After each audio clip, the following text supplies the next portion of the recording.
Great. Thank you.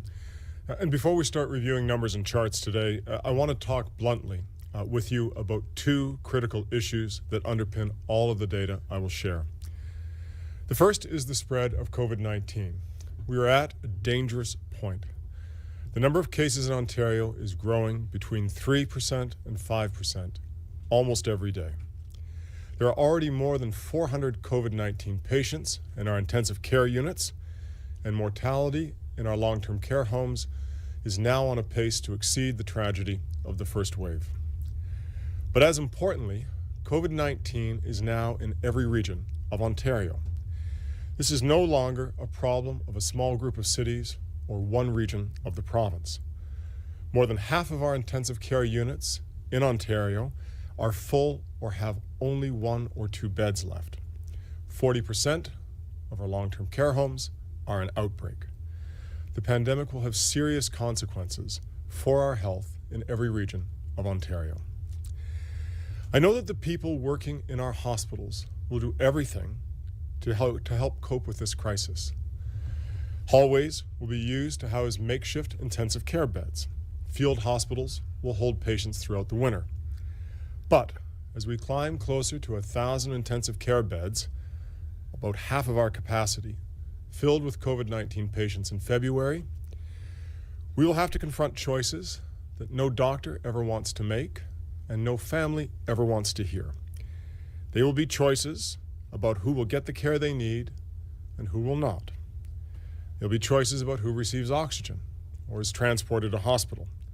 Decisions we are already seeing being forced on ambulance crews in California, where the virus has spread widely.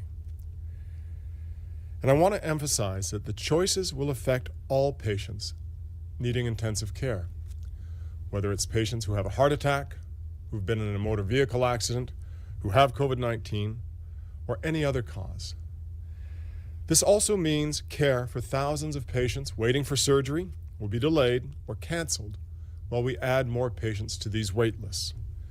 It is critical to remember that when care is delayed, patients get sicker and their prognosis worsens. Simply put, delays kill. At the same time, the impact in our long-term care homes is as or more devastating. We already have well over 1,000 deaths in long-term care in this second wave, but we also have to acknowledge the anguish and the heartache of our most vulnerable senior citizens as they are cut off from their loved ones, as long-term care homes struggle to keep the virus out.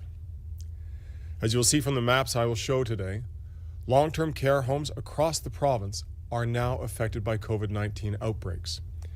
And as the virus spreads, so will the outbreaks and so will the deaths. And I want to be clear, the impact on our health system is already greater today than we have ever seen in Ontario's history. If we look at just one community as an example, Scarborough has already had many times more emergency department visits and hospital admissions than in an entire bad flu season. And we are now only a few months into this second wave.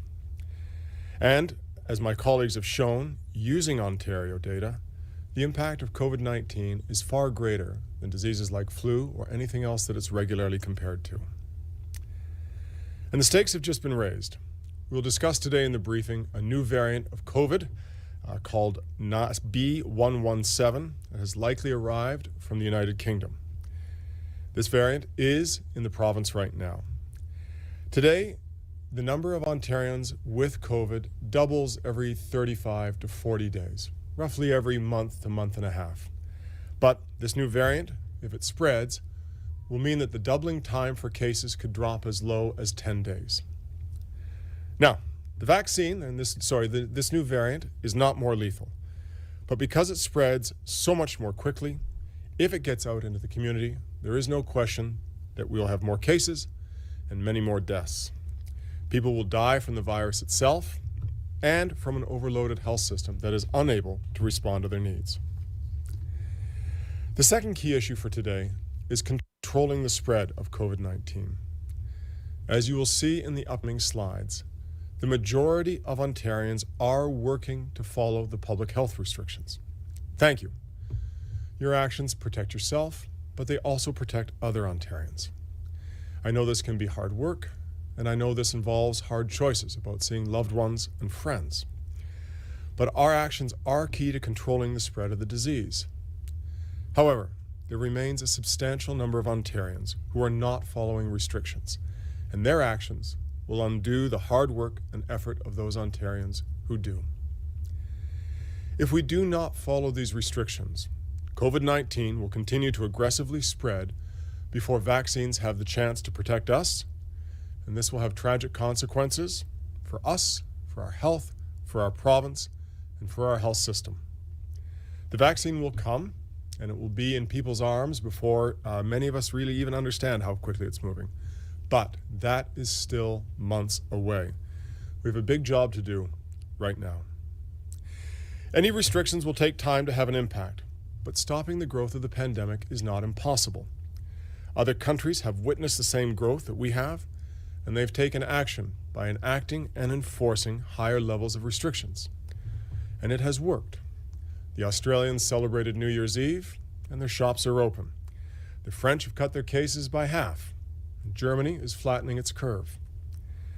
But we must also support Ontarians who, by virtue of nothing more than the work they do and the communities they live in, face much greater risk of exposure to the virus. This means greater and more accessible testing, close engagement with community leaders, and support for people who do the essential work we all rely on every day, so that nobody has to choose between getting a test and putting food on the table. This means making workplaces as safe as possible. It means support for isolation when someone tests positive. It means income support, and it means protection from eviction.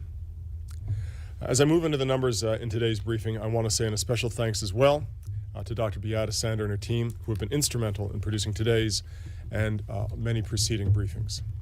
And with that, I'm sorry, but the sign language translation will disappear as we go into the slides, and it will be back as soon as we're finished presenting the slides. So key findings, as we do every day or every time that we make these briefings, I want to just call attention to a few key issues. Growth in cases has accelerated and is now over 7% on our worst days. Almost 40% of long-term care homes have active COVID-19 outbreaks. Since January 1st, 198 long-term care residents and 2 long-term care staff have died of COVID-19. And our current forecast suggests that the deaths in Wave 2 in long-term care will outstrip those in Wave 1. COVID-19 ICU occupancy is now over 400 beds. Surgeries are being canceled, and the access to care deficit will continue with real consequences for health. Much of this is due to the fact that mobility and contacts between people have not decreased with the current restrictions. Survey data do show that the majority of Ontarians are helping limit the spread by following current restrictions. However, case numbers will not decline until more of the population follows their example. A new variant of SARS-CoV-2 called B.1.1.7 could drive much higher case counts, ICU occupancy, and mortality if community transmission occurs. The doubling time for cases could drop by more than 2/3. And just to make it clear, this variant is in Ontario. This is not a hypothetical. The variant is here. It's just depending now on how fast it spreads. And without significant reductions in contacts, the health system will be overwhelmed and mortality will exceed the first wave totals before a vaccine has time to take effect. I'll move now to a chart that we show or start each one of these update briefings with, and this is the total new cases per 100,000 residents per week across public health units. I think it's pretty easy to see the dramatic recent growth as the slopes of those lines curve up quite strongly. I think it's important to note that all the public health units are now above restrict, and the majority are above the control line. So this is quite substantial growth. Moving on and looking at COVID-19 testing percent positivity across public health units. Again, you can see the dramatic growth in a number of public health units there, and all are above that control level now in the province. There is not a single public health unit, any of the results that we present here that are below that threshold. And I think it's important to note that this is occurring despite strong testing volumes. So this is not an artifact of lower or reduced testing. This is persisting despite very strong testing volumes. Move on now to percent of COVID-19 test results returned within 2 days across public health units. We often talk a lot about the variation across public health units. You can see this variation persisting with rates going from about the low 60s to just into the high 90s%. Fast turnaround of test results is critical to both helping people isolate at home so that they don't spread the disease, allowing people who are negative to actually go about their work, and as importantly, initiating case and contact tracing and helping control the spread. This is a number that's critical to fight against the disease and one that needs to move upwards. Moving on now, I just want to talk about the percent positivity by age group. We've truncated the chart a little bit here. We only go back to August now to give a little better resolution on the data. Again, the darker the square, and each square represents an age group, starting with the youngest age groups at the bottom, moving to the oldest age groups at the top. Each square represents one of those age groups.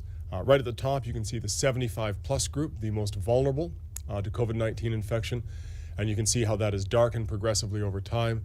It's important to note, though, that all of these squares are darkening over time, and every square is over 5%, despite strong testing volumes.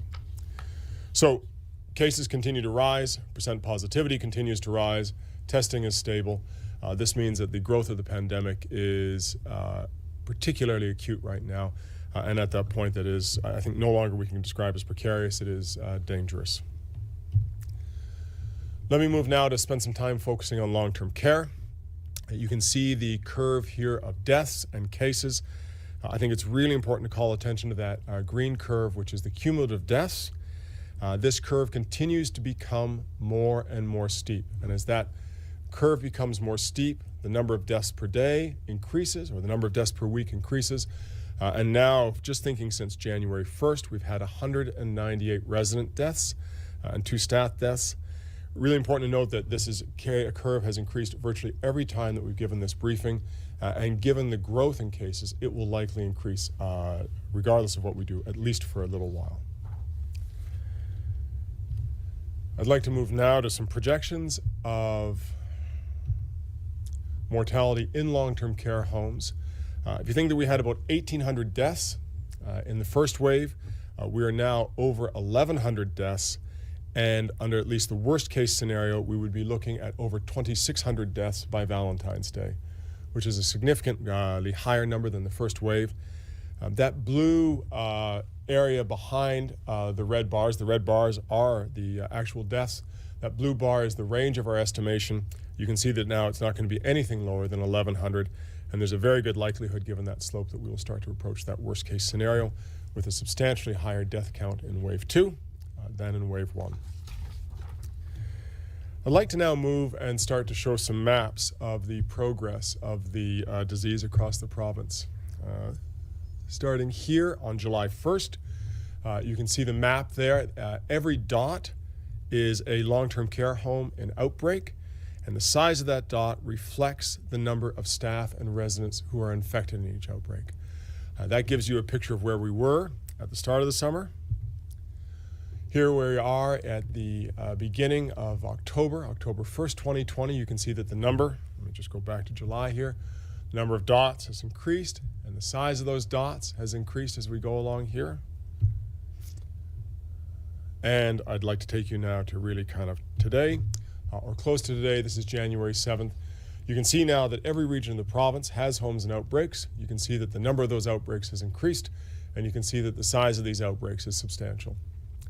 So important to note that this is now spreading across all the province, and as we noted in kind of my introductory remarks, as this spreads, so will cases and so will deaths.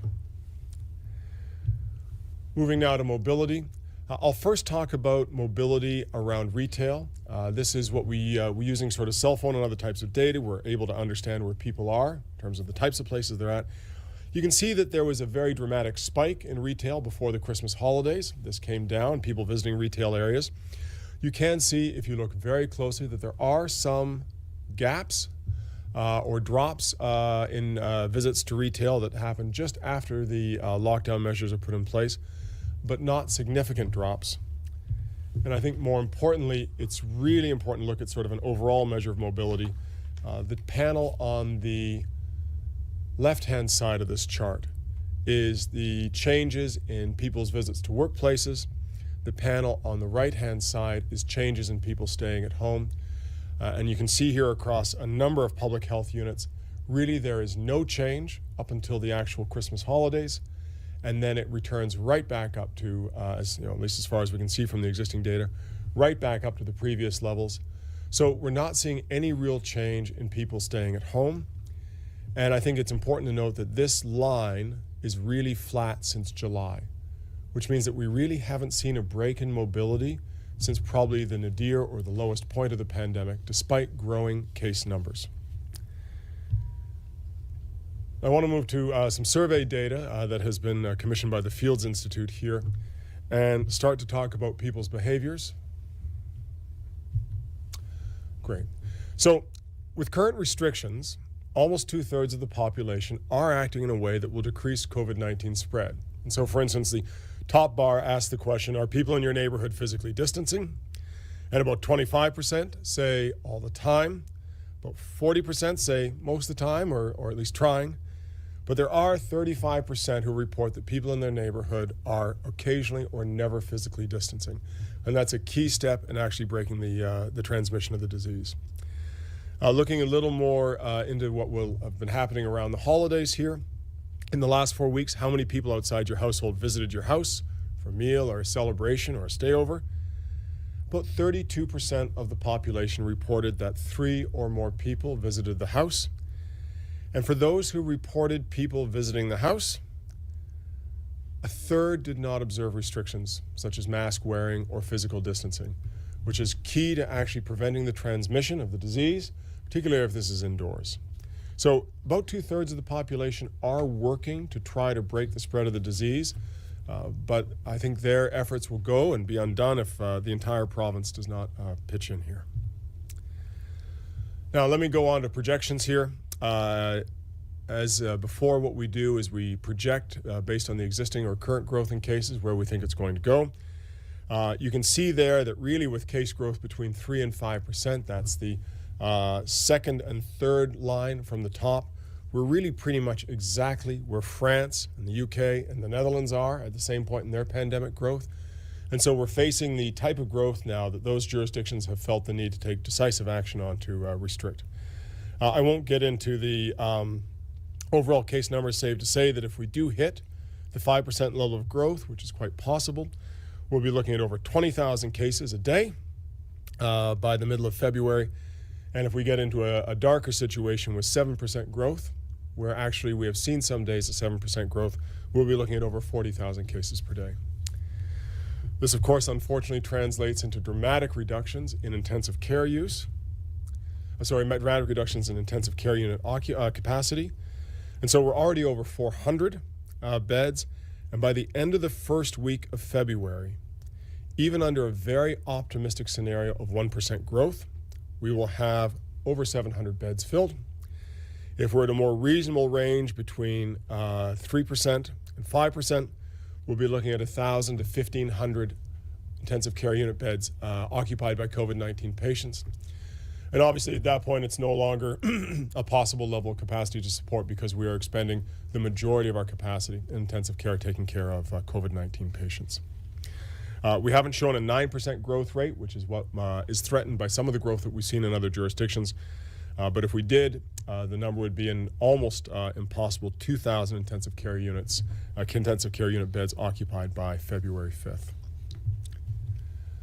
Continuing on here, I want to show the slide on intensive care unit admissions and hospitalization rates overall. For the last several briefings, we've been reporting a roughly consistent growth in this number each time. You can see now that over the past 4 weeks, there has been a 72% increase in hospitalizations and a 61% increase in intensive care unit patients. Given the growth in cases, given the increase in percent positivity among our older age groups, this trend will continue for a while.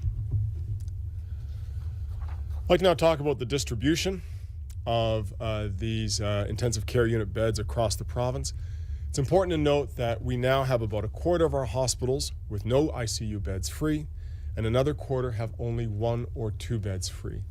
I think it's important to kind of present this because we're now looking at a situation where half of our intensive care units do not have the capacity to respond to emergencies, medical emergencies, whether it be for individuals like a heart attack or emergencies that might affect multiple people, such as violence or motor vehicle accidents. I also want to note that these hospitals facing crisis now are distributed across broad parts of the province. And perhaps as well also note that the hospitals that are most affected are also referral centers for the entire province. So this type of ICU occupancy compromises care across the province. This is no longer an issue of one or two regions, and it's no longer an issue of moving patients around to try to accommodate access to care problems. I want to note here the continuing access to care deficit. You will see a sharp blip up in the volume of surgery done over the Christmas holidays.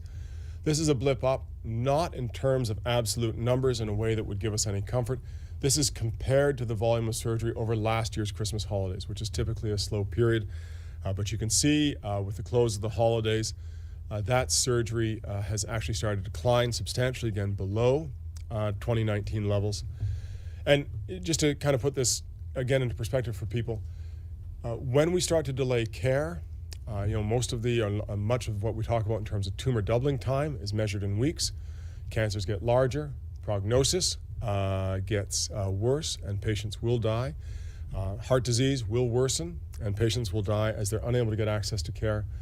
But perhaps as importantly, there is large swaths of our healthcare system that are similarly compromised, everything from mental health care through to addictions care, through to care for chronic diseases. All these become compromised, and this builds up not only an access to care deficit, but a substantial health deficit that will persist and will be as inequitable or more inequitable than the rest of the pandemic. Of course, this translates not only to problems in access to care, it translates in problems in mortality.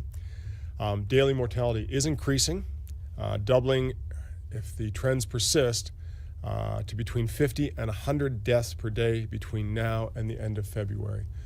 To give you an idea of this in relationship to other causes of mortality, this would really put COVID-19 into competition for being the single greatest cause of mortality on a daily basis at that point, potentially larger than cancer and heart disease. It's already larger than virtually every other cause that we look at, but this will put it into the first position with very little opportunity from challenge.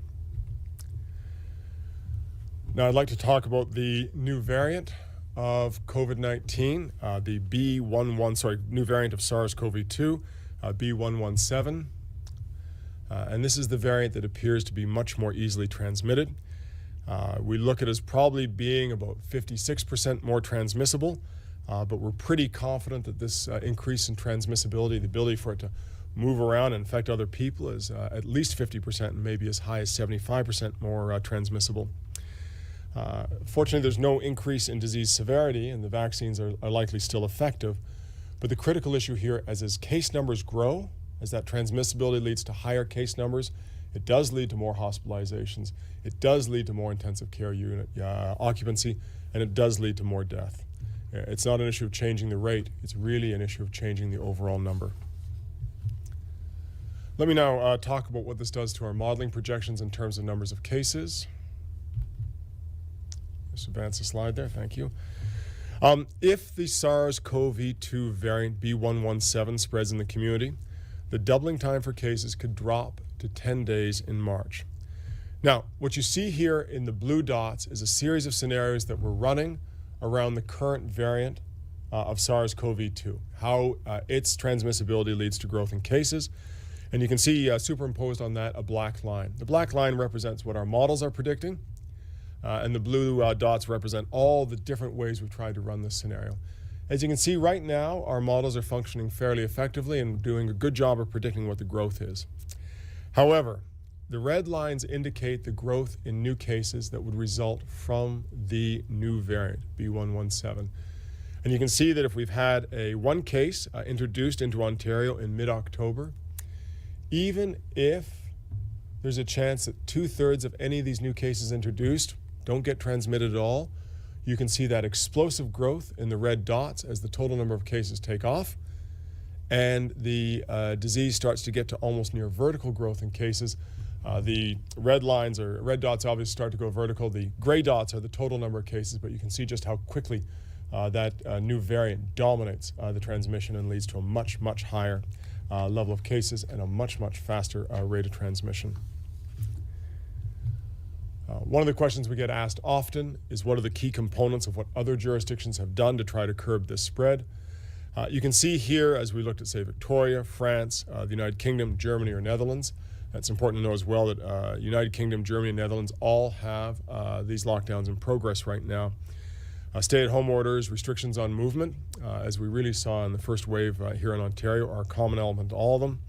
You can see a number of elements about really kind of closing non-essential activities, really strong attention to workplaces as well across all of these, and the importance as well of enforcement of this. Now, it's I think important to emphasize the value of enforcement and making sure that people understand what's going on and the importance of adhering to the public health restrictions. It's equally important to note, though, that it must be enforcement and support so that people don't have to make choices that no one should have to make about actually protecting theirs and others' health. Returning now again to the key findings, growth in cases has accelerated. It can no longer be described as precarious given the persistence of a R above 1. It's over 7% on the worst days, which is getting into our worst case scenario territory strongly. Almost 40% of long-term care homes, or really 40% of long-term care homes, have active COVID-19 outbreaks. And since January 1st, almost 200 residents and 2 staff have died. Our forecast suggests that this rate of death will just continue to accelerate, and the cumulative death count is on track right now to outstrip that in the first wave. ICU occupancy is now over 400 beds, and our scenarios are predicting that this could easily double by the end of the first week in February. Mobility and contacts are not declining as we would hope in order to break the transmission of the disease or the spread of the disease. Mobility levels are really staying very similar to what they were in July, which means that the current restrictions will need to be augmented if the goal is to reduce case spread, reduce the crisis within our health system, and save lives. The new variant could drive substantially higher case counts. This will require hard work in case and contact tracing. It will require public health capacity to be able to control the spread of this new variant and the ability as well to identify this new variant regularly using sequencing. And without significant reductions in contacts, the health system will be overwhelmed and the mortality will exceed the first wave totals before a vaccine has time to take effect. I'll just conclude by noting the members here of the science and modeling tables who have contributed to this presentation and all the preceding briefings, and I'm very proud that they've been able to do this, really freely giving of their time as volunteers as they've gone through on this. That concludes the briefing. I'm going to turn it over now to Mr. Anderson to touch on some of the issues related to our health system. Thank you.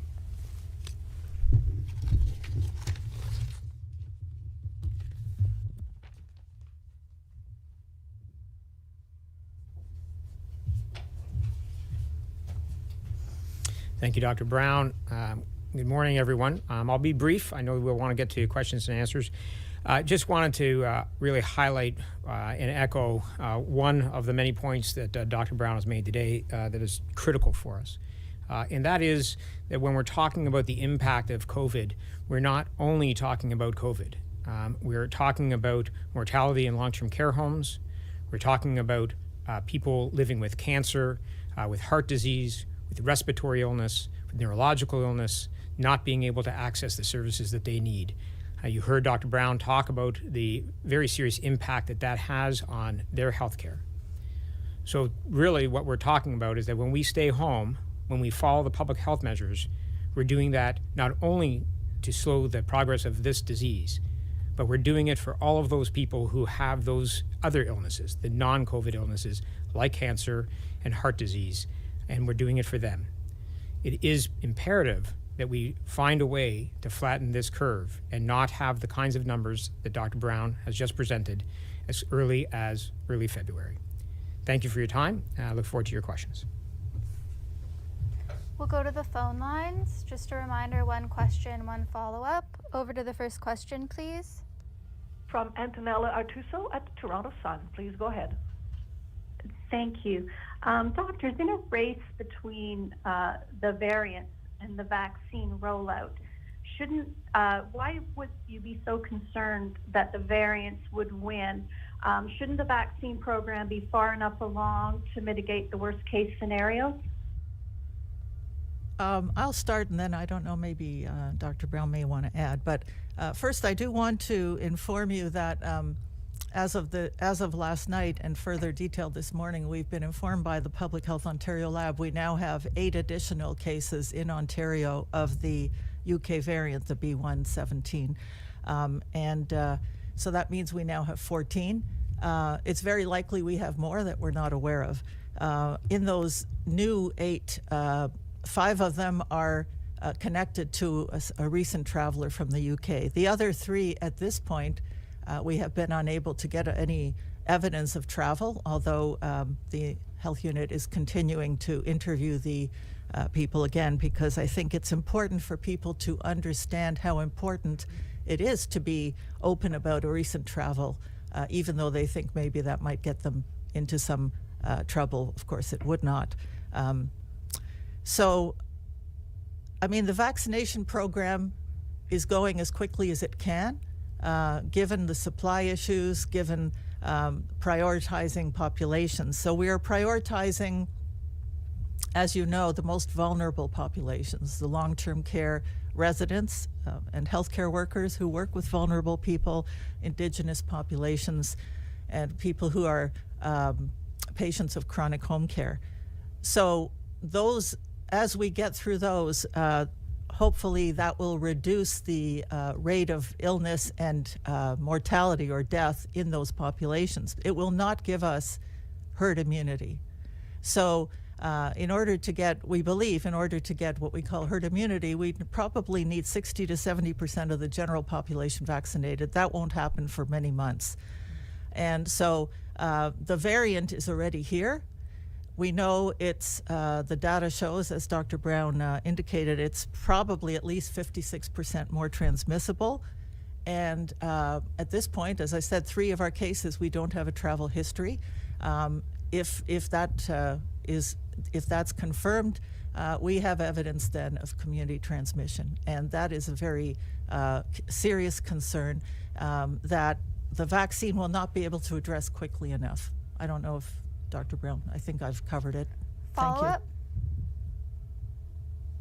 The November modeling had the curve flattening at just under 1,500 cases. The hotspots, so-called hotspots, have been in lockdown since the beginning of December. What do you think happened, especially considering some people will say this means the lockdown didn't go far enough, but others will say the broad-based lockdown doesn't work? I will start, and then I'm sure others will want to add. I think people are tired. It's been a long time. We're all tired. We're all fed up. We want this thing to go away. And as you could see from the data Dr. Brown showed, the mobility did not change. People were out and about in the summer, and despite going into a shutdown in the gray zones, people were still moving about. They were going to adjacent regions to go shopping. They were out and about. And I think, and we know that a third of people, according to the survey, are not following public health measures. So I think what it shows is that the shutdown was not enough. We need more stringent measures. The data is showing we're in a very dangerous situation now. The number of cases is going up, the number of hospitalizations, ICU beds. We are in a serious situation, so we need more serious measures put in place. Next question. From Matthew Bingley at Global News. Hi, good afternoon. Good morning, rather. My question is for Dr. Brown. Just about the percent growth that you were going through. You talked about the 5 to 7% range. Where, because it will take about 2 to 4 weeks before we see these latest restrictions to actually have any effect, where do you predict in that period that we will actually see the growth rate go?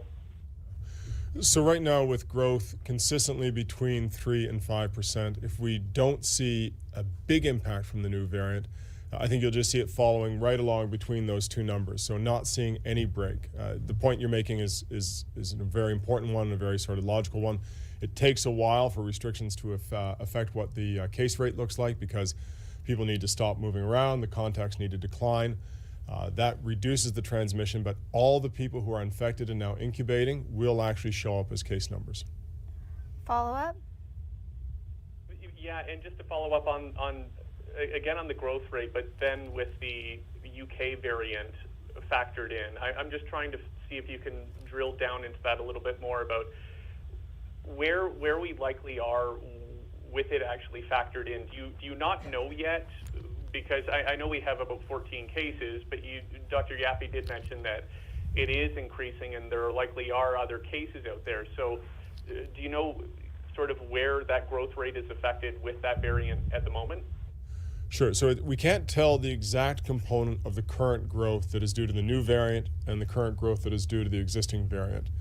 What we are seeing, though, is a couple, three things that I think are important to sort of call out. The first is a number of areas of the province with very dramatic growth in cases, which is similar to what we saw in the United Kingdom, even during their kind of lighter version of a lockdown, which starts to suggest that we might be seeing this new variant in some of these communities spreading. It's hard to tell because we don't know about the prevalence of the new variant yet. The second thing is, if the variant was imported into the province as early as October, you will see that curve now start slowly to edge up closer and closer to 6 and 7%. And you'll see that almost kind of scary, sort of almost near vertical looking curve by the end of February. And it's just a matter of time as it corrects up, so that by the middle of the middle or end of January, as you're asking about, you'll see a much steeper curve of, say, perhaps 7% or higher. Next question. From Ashley Legasic at Newstalk 1010. Hi, thank you so much for taking my question. Dr. Yaffe, I'd like to start with you. You mentioned more serious measures needing to be enacted. What exactly would you suggest?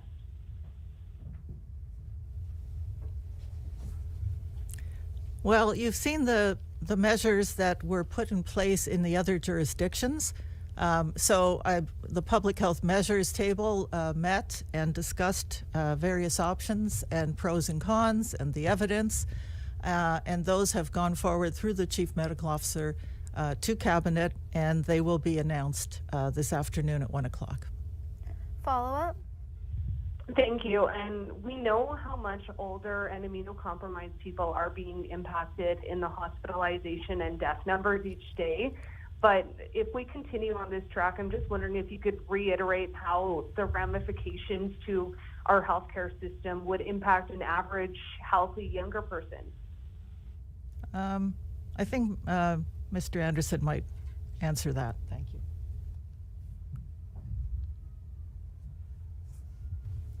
Thank you. Thank you for the question. I think maybe the way that I would approach that is to be very cautious about the discussion on how it might impact a younger, healthy person. We are seeing more morbidity when it comes to folks who, when you're a bit younger, you feel a little more immortal, and we're not. And we are seeing trends where people who are younger getting COVID, and although the mortality rate may not be as high, we certainly can see continued morbidity for those people. So there's really no one who should consider themselves immune until you've gotten your vaccine around the impacts that COVID can have. Next question. From Mike Crawley at CBC News. Yes, hi. So the government's putting a lot of emphasis on sort of personal responsibility, people not following the guidelines as being a driving factor from that survey data that you have. What evidence is there that Ontarians are any less likely to be following public health guidelines than other places? Or could you try to explain to what extent is the lack of following the guidelines actually contributing to this steep rise of infections that we've seen? I'll start. I don't know, Dr. Brown may want to add. I'm not sure how we compare to other jurisdictions, but we know that this infection is spread between people. And if you're not wearing a mask and you're getting within 2 meters of somebody, or you're going out when you're not feeling right, all these things, that's how this infection spreads. And, you know, some people may have a very mild infection and they may think, oh, this isn't, I'm okay, I can go out, I can go to work. They may have a circumstance where they may not get paid if they're off sick. And that is a very, important barrier that needs to be addressed so that people will do the right thing. They may be worried about being evicted from their home if they can't pay the rent. There may be issues in their workplace. People may be taking breaks and having coffee together. Obviously, you can't wear a mask. So it's not like we're saying it's, people are doing this on purpose. I think what we're saying is people need to be supported to do the right thing. And there also needs to be good enforcement of the measures that are put in place so that people understand, some people don't think this is important. I do get a lot of emails from the public. Some of them are saying, you're making this up. This is a conspiracy. There isn't really anything happening. So, it's hard to believe that anybody actually believes that, but they are. And it's important for people to know this is real. The numbers that Dr. Brown showed, those graphs, those are people. They're not just numbers. Those are people. Those are your parents, your grandparents, your siblings, your children. And we all need to take this very seriously. I'm not sure I've answered your question, but bottom line is people need to, it's in all of our powers to change our behavior and do what we can to prevent the transmission of this infection. Follow up? So also to you, Dr. Yaffe, then you mentioned how serious a concern the UK variant is. My colleagues are reporting this morning about the discovery, really by accident, of some cases of B117 that were detected, by a bit of a fluke. What efforts are you going to put forward to increase surveillance of B117 to try to get an accurate sense of how widely it's spreading? That's actually a very important question.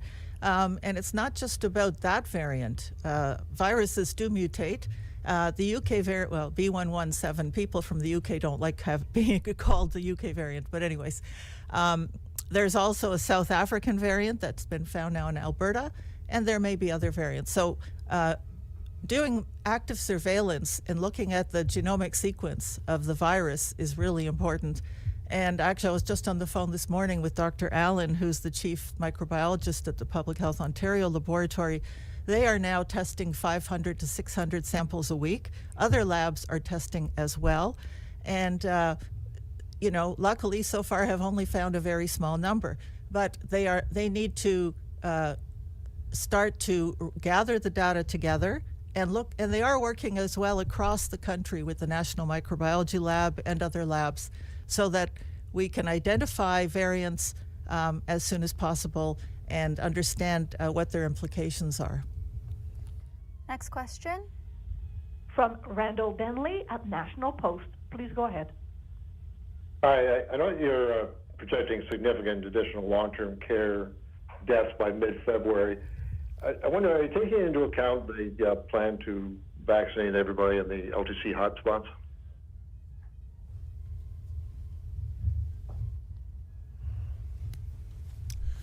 Thanks for the question. Yes, we are. It's one of the reasons why we're presenting a very short-term projection there. Even though with the plans to vaccinate as much as possible within the long-term care homes, you're still going to see case growth. Remember, in these hotspots, we're really only dealing with, I think, about a third of the long-term care homes across the province. And so you have to contrast vaccination in the hotspots, outbreaks now spreading across the province. And really, by February 14th, we do believe the case growth will be significant enough to continue to increase the rate of mortality.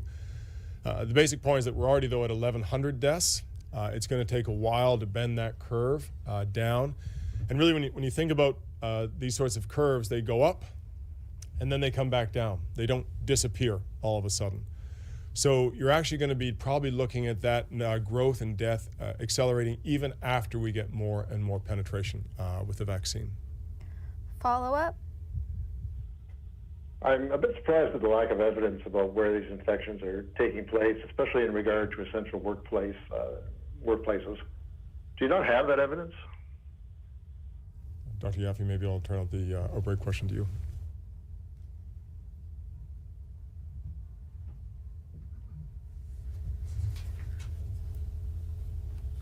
Public health units do follow up as much as they can, given the current huge numbers of cases in some health units, to determine, was this person at work while they were infectious? Were they at work when they might have acquired the infection?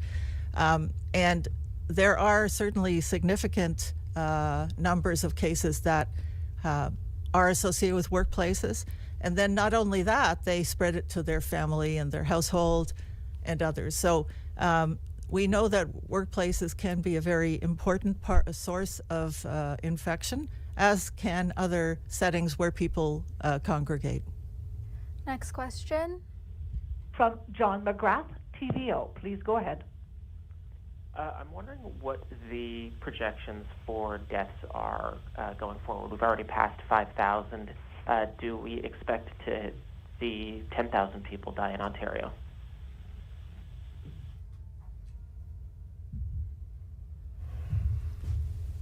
Thanks. We haven't presented overall death projections today, so I want to be careful about kind of putting an overall number on it. What I think is important to look at is that slide of the daily deaths that we showed, that shows a continuing increase to really about almost 100 deaths a day under the current projections. If you start to think about that, that means that we're going to well exceed any sort of total out of the first wave. And there is a chance, particularly as the epidemic curve comes back down, to double or even exceed that 5,000 number. Follow-up? You've both spoken today and previously about the need for strong social supports, including things like income supports, eviction protections. If the plan the government chooses to move forward with does not include greater social supports and relies exclusively on business closures and restrictions on personal movement, can that plan still work in the absence of social supports? I'll turn over to Dr. Yaffe to comment in a second, but I don't believe that it will. Dr. Yaffe.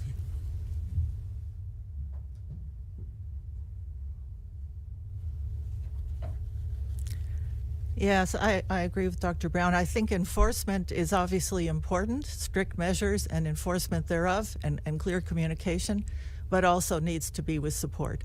And I do know the government has funded, I believe, 15 what we call high-risk neighborhoods, and there is work happening around supporting people in those neighborhoods around those kinds of issues. So it's an important component for sure. Last question. From Natasha MacDonald at Radio-Canada. Please go ahead. Hello. My question is for Dr. Brown.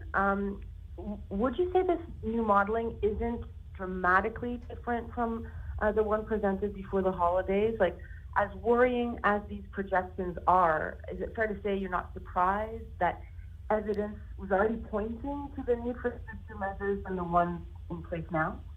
They're not substantially different. As we sort of move along these projections, you see continually sort of increasing curves, and it's consistent with the experience that we've seen in other countries. Follow-up, and this is the last question. Quebec has vaccinated about half its residents in long-term care. Here in Ontario, there's evidence that hospital workers that aren't patient-facing have been vaccinated. Do you think it would have been helpful if the province had concentrated its efforts only on long-term care residents and staff? Dr. Yaffe, can I turn over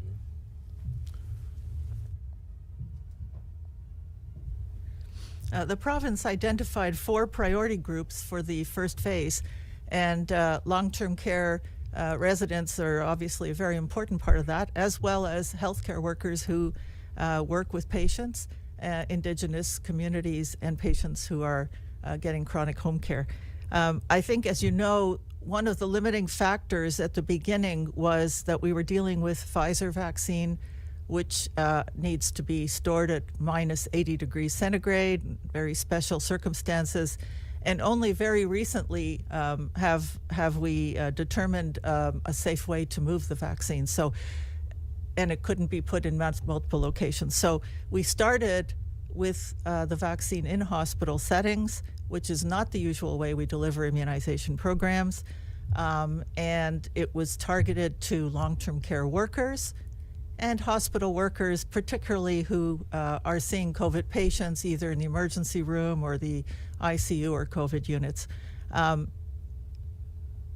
Now we have determined how to safely move the vaccine. We have the Moderna vaccine, and so we are working very, very hard to get the vaccine into the arms of long-term care residents and those staff and essential caregivers who haven't yet received it. And the target is to get all of the long-term care facilities in Toronto, Peel, York, and Windsor done by January 21st, and the remainder hopefully by the end of this month. Thanks, everyone.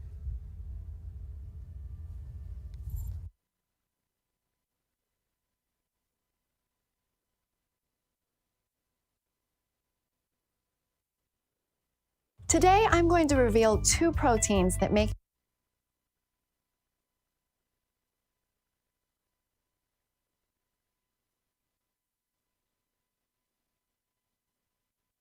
All right, more scare tactics from media. Oh, it's crazy, man. It's a crazy day. So you are in an emergency lockdown in Ontario now, and that's what is justified. It's justified by the stats that we just looked at, okay? I think it's crazy. I think your liberties are being ripped from you, and you don't even care. In fact, you're applauding it. Here's Jake Tapper, who continues to stoke fear. Mainstream media, CTV, and the like are right behind them, doing everything they can to make sure that you live in fear. Sad, but true. Worldmeters.info. I encourage you to go over and check that out. I'll pull it up for you so you can see it. I guess you gotta type correctly. Worldmeters.info. There we go. Go check out this site. I've hit it many times. Coronavirus updates. Countries. If you're interested in Canada. I'm interested in Canada, so I go down to Canada. And then you have to go to closed cases, graphs. Now, someone tell me if I'm getting my numbers wrong here, but what I'm concerned with, what I'm interested in, pretty much the only thing I'm interested in. If you've watched before, you know, I like the 7-day moving average. Here's April. This is wave 1 when we had the most deaths. 5 times the positive tests over here. 5. And at one time we were at half the deaths. Now we're getting up to, even if it's 100% of the deaths, which it's not, you know, we've got a peak. You can go to a peak here of 175, a peak over here of 160. So we're coming up on the same type of numbers, but with 5 times the daily positive tests. Now, these are not cases. These are positive tests. There's a difference. So, I've done all I need to do today as far as broadcasting responsibly for your information. We had Doug Ford earlier, we had Justin Trudeau earlier, and then we have this projection of modeling of what might happen to keep you living in fear with invented projections and modeling. So that's it. And I came out here after the Doug Ford press conference and went off for probably a half an hour or more.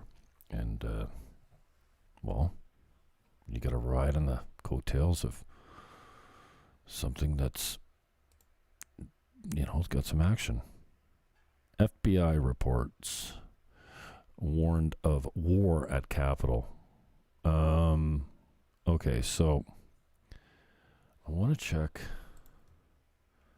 riots at Capitol.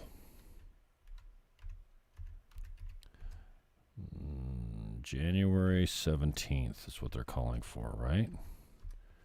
Let's see if this comes up. Inauguration Day. They're saying that there's going to be trouble on the 17th. The FBI is warning that the Boogaloo Boys are coming for you on the 17th. Proud Boys did not go to the demonstration on the 6th, or whatever day it was. They were not involved. One guy was from Hawaii, that's it. Gavin McKenna called them off. And they're saying that this is a setup. Don't show up. They're saying that armed protests are going to take place at all the capitals on the 17th. This is Antifa and mainstream media. That's it. The right is not falling for it. The right protests peacefully, not like the left that burns everything down, loots the stores, and kills cops. But Proud Boys are the problem.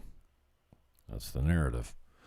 Censored.tv is where you want to go if you want to find a place for comedy and political current events, political and current events. This is where you need to go right here. Plop down your $10, censored.tv. These are the shows. Get Off My Lawn is the flagship, obviously. And Copper Cap is a jackass.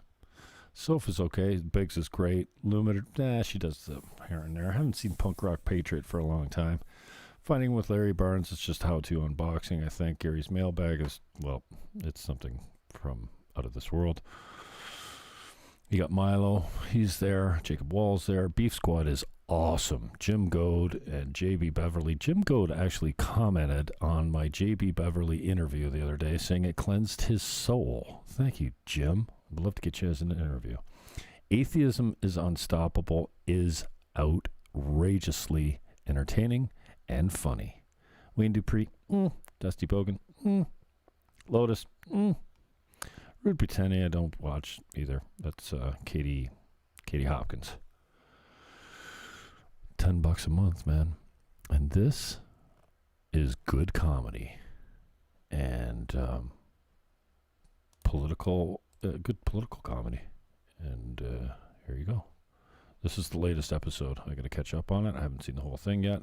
Baked Lusk. Oh, yeah. But Atheism is Unstoppable is great. I can play you a little. No, I can't play you a little bit because normally it comes in with music. But I can tell you, the Roo is genius. I'm gay for Gavin, but the Roo is fucking great. Not so gay for that guy. Anyways, peace, love, hug your neighbor, and I am out, but not before I tell you to take that filthy, dirty diaper off your fudge.